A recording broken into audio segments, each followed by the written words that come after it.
Both away well. Moving it slowly to the flat. Then Black Charles and Shanky around to forget 5 out of 5 with this Scotty Lassie. He's running out on his line there, mate. He can still get some.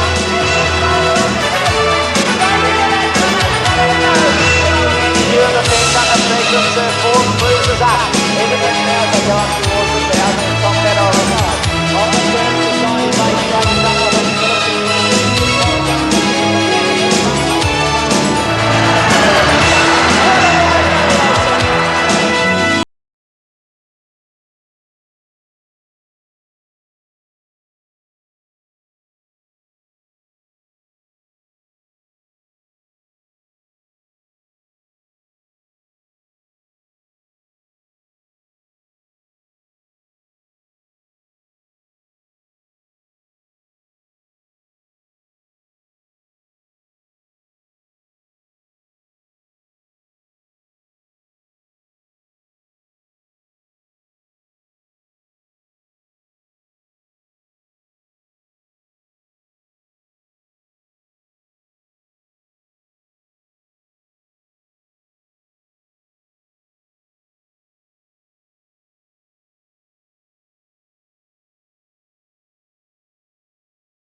That remains to be seen.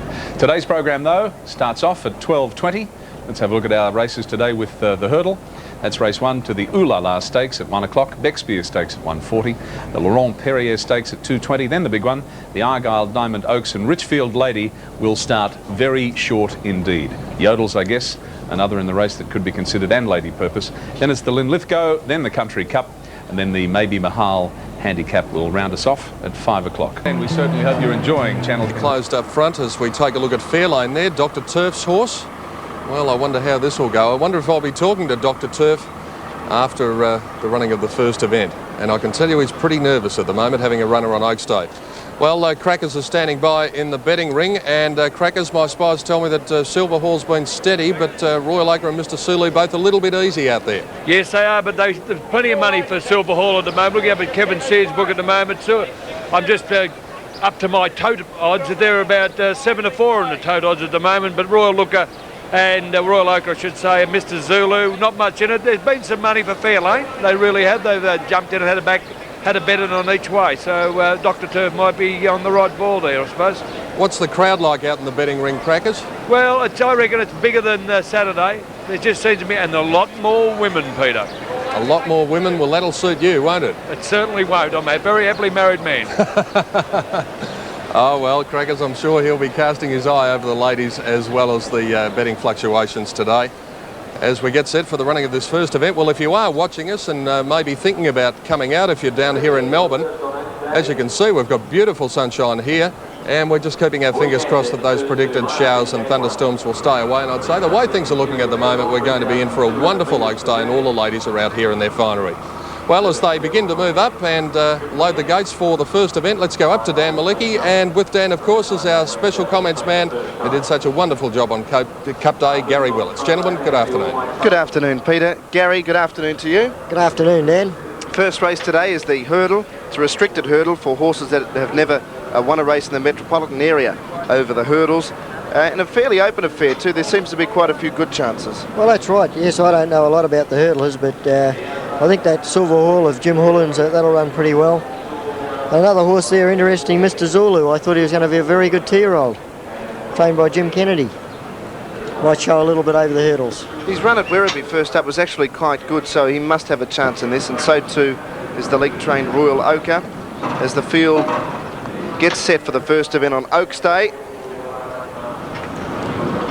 Now, there's just one away from the line, and that looks like Norwest. This is run over 3,200 metres, same start as the Melbourne Cup, but they jump 13 hurdles along their course of 2 miles. Silver Hall is the favourite in the first event from Royal Ochre and Mr. Sulu. And they're all set and they're off and racing now. One of the first out would have been Mr. Zulu from Royal Ochre, and Balkan Prince Centre Boy was up there. Bush Asset kicking up on the fence from Trilo. Then Uncle Andy as they run up towards the first one. Royal Ochre gets over it in front of the mare. She cleared it by a length and a half to Bush Asset. Wider out on the track was Silver Hall and Fair Lane. They were followed by Delmace as they come to the next one. Uncle Andy's got back in the field. Delmace going around it from Trilo, Norwest, Superior Way, and Magano towards the tail as they run down the straight the first time. Mr. Sulu was last. They come down towards the third obstacle, Royal Ochre and Silver Hall, the two favourites together. They draw to this hurdle together. Silver Hall ran out a little bit at it. They're 4 lengths in front of Fair Lane, 3 away then to Centre Boy, followed by Norwest Cardenar. Bush Asset, well back Balkan Prince, and these leaders are really putting the speed on as they come to the next one. Royal Ochre again out jumps Silver Hall and leads 3/4 of a length. About 4 away third was Fair Lane, 6 away Balkan Prince, 2 lengths further back to Centre Boy over on the inside. About 3 away Cardenar, Norwest, and then Bush Asset. Gee, there must be 40 lengths between first and last. Well back on the field as they go to the straight was Mr. Sulu. About 4 lengths behind it was Delmace on the inside. Then Magano, Superior Way, a half to Trilo, and 2 lengths away Uncle Andy. Well, the speed's very good, 2,000 metres to travel. And Silver Hall sits up on the outside of the mare Royal Ochre. They're out by 4 or 5 lengths to Fair Lane. 2 away fourth was Centre Boy, about 4 lengths further back in the field to Norwest. About 12 lengths further back to Cardenar. Then came Magano, wide Mr. Sulu, Bush Asset. Superior Way, well back in the field. Vulcan Prince is over on the inside of Trilo, and 3 lengths away Uncle Andy. Well, I tell you what, this field is spread out by 40 lengths. They're racing in 2 divisions. Going past the jump at the 1,600 metres point, and they're all on their feet at this stage. Royal Ochre leads a length and a half, but they've gone very hard early, but they're starting to slacken off in front now. Silver Hall was second, Centre Boy third, then Fair Lane. 2 lengths further back to Norwest, about 15 lengths to Mr. Zulu. Oh, the grey all but fell there, Magano. Superior Way and Balkan Prince went around it. Then Trilo, 2 lengths to Cardenar, Bush Asset. Magano's dropped out, his race is over. Delmace went around him as they jumped the next one, and 2 lengths away Uncle Andy at the tail end of the field. About 1,200 metres to go. Royal Ochre leads the neck to Silver Hall. About 3 lengths away Fair Lane, and on the inside Centre Boy. 4 lengths away Norwest. 4 to Mr. Zulu running on. 4 or 5 to Superior Way. A length and a half to Balkan Prince. Well back Trilo, Delmace, forget the rest. Running up by the 900 metres point. Silver Hall goes to the front. Royal Ochre stepped over at a half a length behind him. 2.5 lengths away third, Fair Lane. 2.5 away fourth was Centre Boy. Running on Mr. Sulu, it's come from nearly last, but he is running on and strongly. And well back in the field, Norwest, the rest couldn't possibly win. Running up towards the home turn now, and they have about 600 metres to go, and Silver Hall got away from Royal Ochre. Gee, they've gone hard early though. Fair Lane's got the setting shot on these leaders, and Mr. Zulu's the one that's made up all the ground. 10 lengths away, Norwest and Centre Boy. Around the turn, 450 to go, and Silver Hall in front. 2 hurdles to get over, leads a length and a half. Running on strongly, Mr. Sulu goes up on the outside of Fair Lane as they come to the second last one, then Royal Ochre. Silver Hall gets over it, he's very tired though. Fair Lane draws alongside him, a length and a half away third, and battling on was Mr. Zulu. They got one to get over. Silver Hall's a half in front of Fair Lane. At the last, the top weight Silver Hall just fell over, he's very tired. Fair Lane grabbed him, but in turn on the outside, Mr. Sulu wears him down.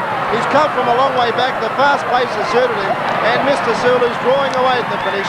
Wins 2 lengths to Fair Lane, a length away Silver Hall. They just went too hard too early. Uncle Andy, what a run it was. It was actually last on the turn run fourth.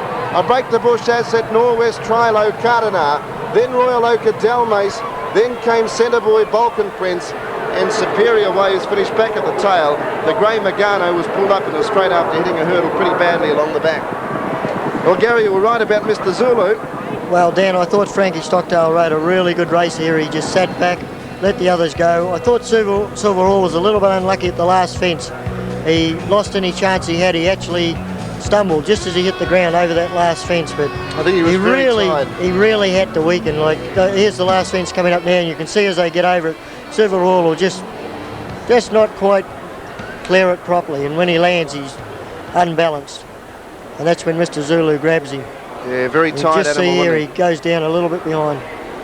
But Mr. Zulu, gee, he looked the one at about the 1,000 metre point, didn't he? Well, he had a lovely run coming in areas, ranging up outside them. They'd gone very hard, and he'd had that lovely cover in the race to come up. But I think Silver Hall was a very good run also. But Mr. Zulu, as I said, he showed a lot of promise as a 2-year-old, and I actually thought he'd be a lot better horse and finish up hurdling.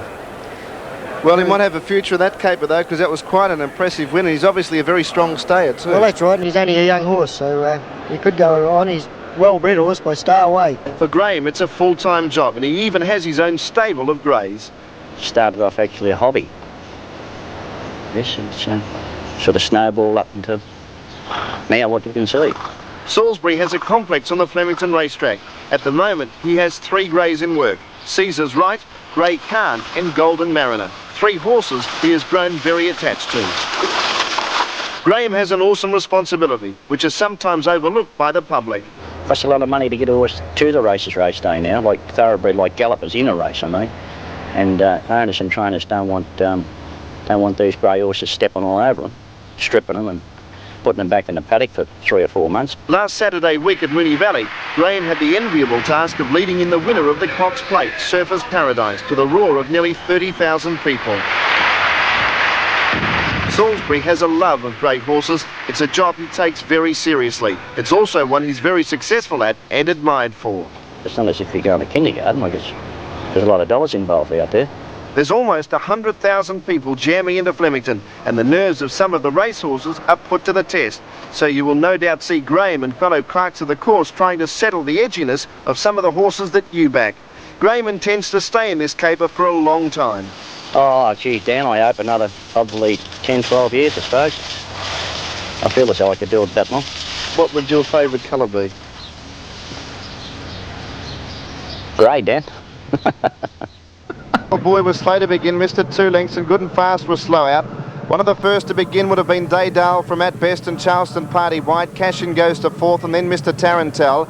Baron Samedi was 6th, a length away Eager Prince inside Good and Fast, and 2 lengths to Tar Heel Boy. About 1,600 metres left to travel. Daydale in front, but Charleston Party's going to whip around them on the outside, and the top weight leads. Charleston Party a length and a half in front of At Best and Daydale. Mr. Tarantel's 3 wide, not a lot of speed on. Then Good and Fast and Cash in on the inside, a length and a half to Eager Prince. Baron Samedi second last, and a length away Tar Heel Boy, about 8 lengths off the lead. 1,300 metres to travel, and Charleston Party leads a length and a quarter. Second, Mr. Tarantel, a length away At Best, 1.5 to Daydale. 2 lengths away Cash in racing 5th at the moment on the inside. Eager Prince is just behind it with Baron Samedi, and a length and a half away last of all was, as they go along the back, Tar Heel Boy. Mr. Tarantel's gone up a length and a half behind Charleston Party. With 1,000 metres left to go, the top weight leads by 3/4 of a length. Charleston Party in front, second Mr. Tarantel. A length and a half away, then a Daydale third on the outside of At Best. A length and a half to Good and Fast. Then Cash in 2 lengths away, Baron Samedi, which has had a nice run. Eager Prince is under pressure, and Tar Heel Boy goes past it. 700 metres left to travel in the second race, the Ooh La La Stakes, and Mr. Tarantel went up to take a narrow lead from Charleston Party. A length and a half away, Daydale to third. Baron Samedi running on strongly with Good and Fast. At Best under pressure, followed by Cash in over on the fence. A couple of lengths to Tar Heel Boy, and Eager Prince has tailed off. At the top of the straight though, Mr. Tarantel leads by a length to Good and Fast, wearing it down. Then Charleston Party, Baron Samedi running on strongly, and Daydale goes for the run up on the rails. 300 metres to go, Mr. Tarantel, Good and Fast together, running on Daydale up along the fence, and Baron Samedi on the outside, joining in strongly. Baron Samedi went up to hit the front, Daydale getting up on the rails, and then Mr. Tarantel. It's Daydale on the inside, Baron Samedi the outer. Daydale's got a half a length in front near the post. Daydale is hanging on and he'll win. Daydale by a neck to Baron Samedi and Good and Fast, then Mr. Tarantel. Charleston Party, Cash in a break in the field to Tar Heel Boy, and At Best, and last of all was Eager Prince. Number 5, Daydale, you'll find is the winner of the Ooh La La Stakes, ridden by Jim Cassidy. Well, that was a very good ride of Jimmy's on Daydale. Dan, he saved a lot of ground, he got the run. You'll find Baron Samedi was very unlucky that he looked like winning coming to the 200, but he wanted to lay in, and as I was saying the other day, horses that lay in with you, they're difficult to ride out, and you can see here Michael Clark's ranged up outside them. Just going to go for the horse. He'll be riding him hands and heels, and when he goes to pull the whip, he wants to get in on top of Good and Fast. It's a little bit further on from here. It should come up any minute now. But he'll get in on top of those horses, and he's had to stop riding him, pull off, and Jimmy's been able to go on and win the race. good ride by Jim because he went for the rails run. There was enough room for him. It was quite a slogging go. Baron Samedi just starts to get closer to good and fast now, Gary. He's getting in on top of him now, and you'll see Michael will have to stop riding him, pull off. And that's what I say, if you can get on that rail, it's a great advantage to your riding horses out. See, he's having to stop now, and he's put the whip away now. He's got to turn the horse's head out, bring the horse away from those other two horses in between them. They're a bit tight there. And he'll sort of bring the horse away from them again, and it's very difficult then to ride a horse out. And while all this was happening, Daydale snuck through along the fence, a horse trained by Dr. Jeff Chapman, and the doctor is talking with Peter. Yes, the doctor's down here now. Jeff, does that in some small way make up for what happened on Tuesday? I can't answer that. All right. There's a lot of difference between 1.3 million and 30,000. Yeah, just a slight difference, but it's still nice to win. Oh, yes, sure is. Yeah. Oh, he'll be a good horse. I only brought him down because we'll be back here next year, I hope, at the same time in a different race. Any excuses for him at Geelong? Yeah, he drew an outside alley and he had to go across to the fence because they're short straight. Then they speeded up and slowed down. He's very inexperienced, the horse, and he always tends to pull up a bit sore. He's growing very rapidly, but he'll be back next year to redress the ledger, hopefully. He almost looked as though he was going to run himself into trouble there. There was a bit of crowding around about the 300 and the 200. Yeah, they served up to him a couple of times over here too, but Jimmy kept his cool and away he went. So what sort of thing are you looking for next year for him? We're looking to get the 1.3 million back. And welcome back to Flemington, and unfortunately it's been the week of the protest. We've got another one, third against second, alleging interference at the 300. Here's Peter Donegan. There's two, Kate Forrester, 54.5. Now we've got three protests apparently. Well, I suppose it's one less than the other day. Third against second. Let's get these from Greg Miles. Protesting against Baron Samedi M. Clerk, alleging interference from the 200 metre mark to the winning post. And fourth against both third and second, alleging interference from the 200 metre mark to the winning post. So there are the grounds for the protest. Three protests here in race number 2. So we've had protests every day. But the one good thing is if you back Daydale, well, you haven't got anything to worry about. But the protest, third against second, alleging interference from the 200 metre mark to the winning post. Fourth against third, alleging interference over the same distance, 200 metres to the winning post. And fourth against second, alleging interference 200 metres to the winning post. Margins were a half length by a half length. Channel 10 Network, they're just about at the barrier stalls. The running of the third, this is the Bexbeer Stakes, over 1,000. The 2-year-old fillies, and here's Peter Donegan. Might take these fillies some little time to move in. A few of them inexperienced here prior to the start of race number 3, and many of them having their first start. And you can see the clerk of the course and the attendants keeping a close check on the horses there. And just before we take a look at the totes, there they are now, in fact, Dan, and Chinquillo's still pretty short. She's indeed, but she's got the form on the board, Peter. 1 start, 1 win, $1.20, $7.40 for Perfect Prospect, $6.50 Sparky Miss, $10.90 Amoret, $13.45 for Astute Angel. Bendrum looked all right going to the post. I know one that Gary Willits liked pretty much, $29.15, number 7. Over the page, we'll see Racing Ruler number 10 at $10.25, Sevipil $24.85, Snippety $3.90, well in commission. Talora Twist $13.85, $9.75 Velvetina, $4.10 for number 18 Fast Work.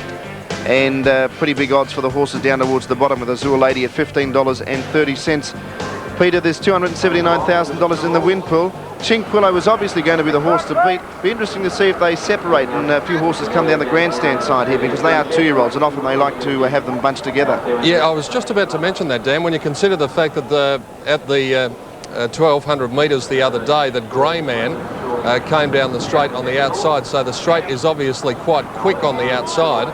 But, well, I think the general consensus is that the outside's faster, but of course against that is the fact that these are inexperienced and they may jump out of the stalls and see horses going to the left, they go to the right, and they think, what's going on here? Yeah, that's right. Well, Gary Willits can explain that because he's ridden many 2-year-olds for the first time, Gary. Well, Dan, the difficulty is on a 2-year-old, if you try to go to the outside, it's all right if you've got other horses with you, but if you're suddenly left there, 2-year-olds will see the other horses on the other side and they'll start getting on the wrong leg with you. And once a horse should be leading on the off front and gets on that near side leg, the horse will be wanting to shift in, and it makes it very difficult to ride a horse out. And that's why, like on the 2-year-olds, it's a great advantage. If you can get over on that rail, it's a great guide for you. Well, I can see Amoret playing up a little bit in barrier 6, it looks like, 6 or 7, barrier 6 Amoret with Stephen King. And I think we only have Talora Twister come up to the line, Gary.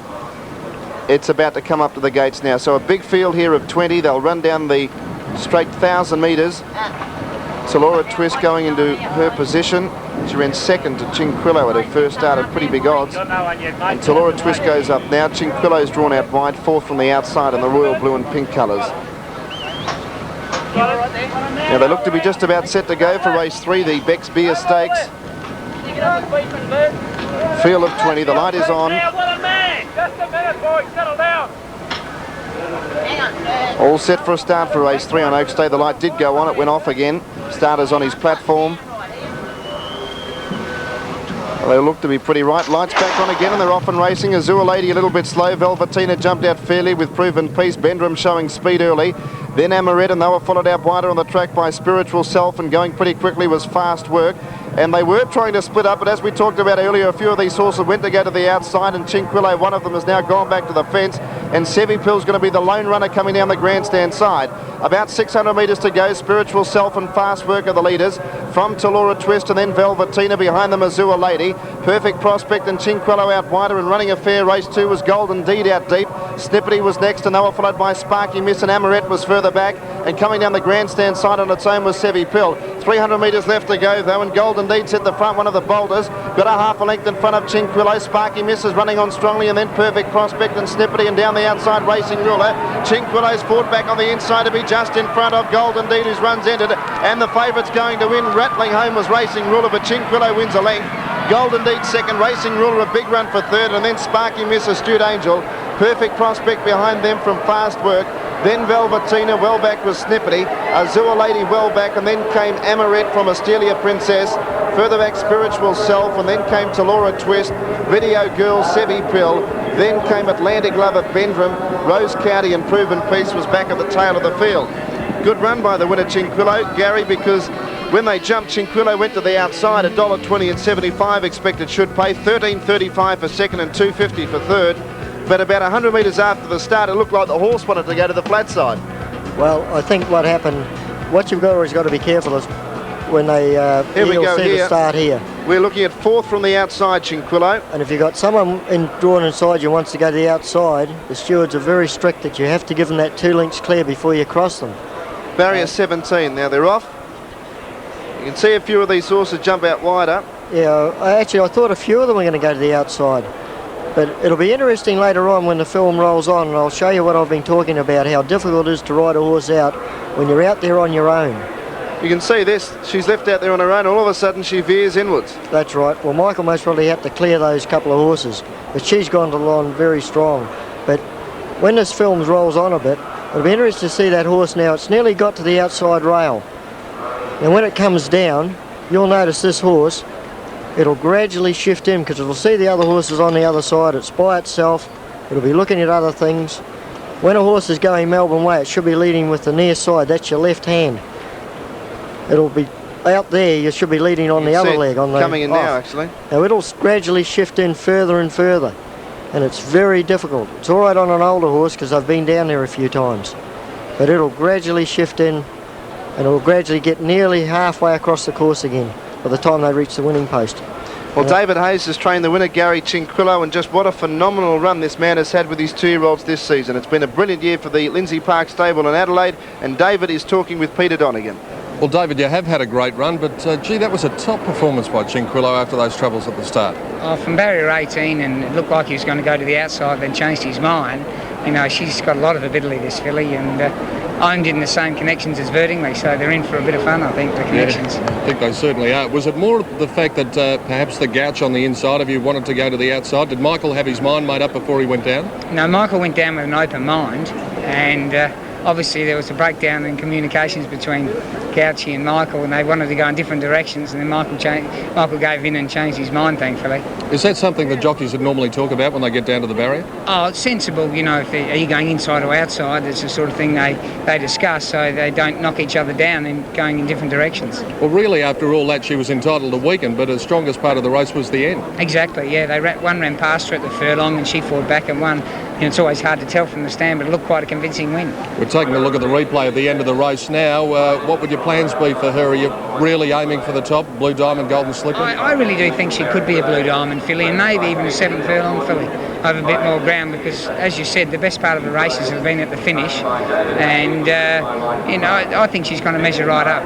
Well, we've got good horses, and he's had some magnificent ones through Kingston Park. Of course, Kingston Rule being the latest in the mighty Kingston town. So David Haynes, enormously successful and very quiet about it too, one of the quiet achievers.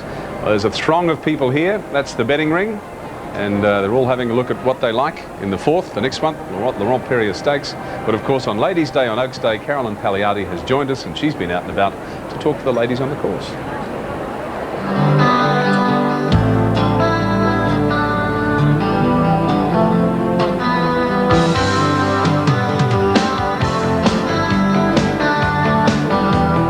The horses are appearing in the mounting. 7 On With It, 13.95. 8 Temporise, 24.45. 9 Dendy Park, 5.40. 10 is out. Number 11 is Balmoral Bow, 29. Soho Square, 3.30. Scalacci, 2.15. Conchana, 7.05. Brooklyn Chimes, 72. Thank You All at $37.10. And 17 is Bob's Party at $35.80. 2 scratchings are 10 and 18, and people are getting every vantage point possible to view the big races today on Oaks Day, and the crowd is enormous. We've talked about it, haven't heard a figure yet. It's certainly one of the biggest I've seen on Oaks Day. In fact, the whole week, record crowd. Derby Day, Cup Day, there was over 95,000 people here, and again, an enormous crowd today. Runners are moving into the gates here. Gary Willits is in the broadcast box with me. Gary, your selection in this race? Well, I think this is a very open race. I like Enjoy Dancing. I think, you know, its form in the Mercedes-Benz was very good. I noticed that its start before at Randwick, they ran 121.9. Well, if it can run about 122.5, it'll win this race today. The field getting set for race number 4. There's still about half a dozen or so away from the line. A horse that impressed me was number 6, Infallible, Gary. I thought it ran a fair race on Saturday behind Umatilla, and he'll obviously appreciate 1,400 metres better. Yes, and another one I thought was Soho Square. It ran a very good race in the Mercedes-Benz. Been crying out for a 1,400 on a big track. It could suit it. That's right, and Scalacci was evidently very impressive at Kite in its first start. Close-up of some of the jockeys in the barriers. Damien Oliver there, Darren Gauci, Peter Hutchison further out. All getting set for this race, the Laurent Perrier Stakes. And there's still a couple of jockeys away with their mounts. Bob's Party, Glorious Day, Balmoral Bow and Brooklyn Chimes, a couple of the outsiders to come up. They start at the 1,400 metres point. It's a listed race this, race 4 on Oaks Day. Top weight is Enjoy Dancing, carrying the hefty impost of 59 kilograms. The favourite on the Victorian Tote, continuing to shorten up, is number 13, Scalacci. It's grey in colour, so it'll be pretty easy to pick up. Big horse too. Huge lump of an animal, Scalacci. Now the field looked to be right. All set to go for race 4, first leg of the quadrilla in Victoria. Race before the Oaks, the Laurent Perrier Stakes. Light is on and they're off and racing. A little bit slow to begin would have been Glorious Day. He's immediately out the tail early with Brooklyn Chimes. One of the first out would have been On With It, and getting away smartly was Hula Warrior. Conchana up there from Balmoral Bow and Scalacci. Thank You All going around them out very wide, and close up on the inside New Wonder, followed by Soho Square and Hula Warrior. Bob's Party's around them out 3 deep, and they were followed by Temporize. Getting up along the inside next as they settled fully into stride would have been Infallible. A length and a half away, then A Glorious Day, and back towards the tail of the field was Brooklyn Chimes. As they settle and go up towards the 800 metres point, and Thank You All, one of the outsiders, goes up to lead from On With It. A half length away, Conchana the fence. Infallible goes up to 4th, Balmoral Bow 5th. Scalacci's out very wide, and then came Soho Square. Back behind those as they run up to the home turn was Temporize. Brooklyn Chimes was next on the inside as they come around the bend. Dendy Park was well back as they come around the turn, 500 metres to go. On With It leads by a neck to Thank You All. Infallible went up 3 wide. Scalacci behind them. Conchana needs a run. Dendy Park, Soho Square. Further back to Prince Acumen, getting out and running on strongly. 300 metres to go. Infallible taken on by Scalacci. Getting up on the fence, Balmoral Bow. Then Soho Square, Prince Acumen getting out. Enjoy Dancing down the outside. Infallible fighting on, just got his head in front of Scalacci. Here's Enjoy Dancing on the outside, starting to rattle home with a big weight. Enjoy Dancing hits the front from Infallible, and Enjoy Dancing's going on to score by a length and a half. Second Infallible, third home Soho Square. Then Conchana, close up Glorious Day. Behind them was Temporize, and then Scalacci, New Wonder, Balmoral Bow, Hula Warrior, Dendy Park, Brooklyn Chimes, Bob's Party, Thank You All. And On With It after leading was tiring pretty badly at the finish, and it's run last. Big run here, Gary, because it's a lot of weight to carry. 59 kilos from barrier 13 over 1,400 at Flemington, and expect 260 and 95, 210 for Infallible and 120 for Soho Square. Well, it's a very big weight, 59 kilos, but You know, Mick Dipman's such a great rider. He seems to be able to get everything out of a horse. He brought that horse right along at the right time. It's very hard. He drew 13. He would have had to nurse the horse in the run to bring it out with 59 kilos and to get home. A couple of other good runs. Infallible ran a very good race. You were a bit keen on that, Dan. It ran well. Here's the finish now, and here's Mick Dipman bringing Infallible along. About 200 metres to go. He's one of the most vigorous riders in Australia, and I'd have to rate him, I think, the best rider in Australia at the moment, Dan. Yeah, the way he's put this horse into the race after settling back in the field was a top ride, because he wasn't up there early, and to sprint with 59 kilos is pretty difficult, but he's gone to the post and won quite comfortably. Infallible had to fight off about 5 or 6 horses. Good run. Very good run. And the horse Rod Dawkins rode Soho Square. I thought that was a very good run. I thought for one moment, you know, to get up for Rod. He might be looking for a mile. He's run 3 or 4 cheeky races of late, Soho Square, but he just continues to run those cheeky races without getting to the post, doesn't he? Yeah, he's a lovely horse, but Enjoy Dancing with all the honours with it. 59 kilos from 13 barrier. Obviously, he was a bit better than these. I wouldn't be surprised if we see him in the Sandown Guineas Saturday week. He's obviously an ideal type for a race like that. Well, he's going to take an awful lot of beating, because you drop back to set weights there. But when I look back and I saw that start at Randwick where they ran 121.9, I thought, oh gee, you'll take a bit of beating here, but I was a bit out on the time. They've ran 124.3. Yeah, and there seemed to be enough pace on earlier on, so not going quite as quick as perhaps we imagined. It makes the effort all the more impressive, Enjoy Dancing. Well, that's right, yes, because with 59 kilos, as I said in the Melbourne Cup, that horse had 51 kilos. You can afford to make a few blues. But when a horse has got 59 kilos on its back, you can't afford to get a check anywhere along the line or get stopped at any part of it. Well, let's see what's happening with Enjoy Dancing's future. Alan Denham, the son of trainer Jack Denham, is talking with Peter in the mounting yard. Alan, congratulations. Barrier 13, 59 kilos, a mighty effort. Yes, you know, he's racing great, the horse, and he raced very good the other day at Caulfield, but just run into a little bit of a dead end at the furlong, which cost him the race the other day as well. You know. He's been up for a long time as well. Yes, it's his 16th start this preparation, so you keep on asking how long he can keep on going, but he just keeps on doing it. Well, how long will he keep on going? Will you put him away now? No, I'd say 99% in the Sandown Guineas after that run. Oh, really? He thrives on racing, obviously. Yeah, well, you know, we got him after he had 4 starts, and he's never been out the box since we've got him. So, you know, as long as he keeps on racing.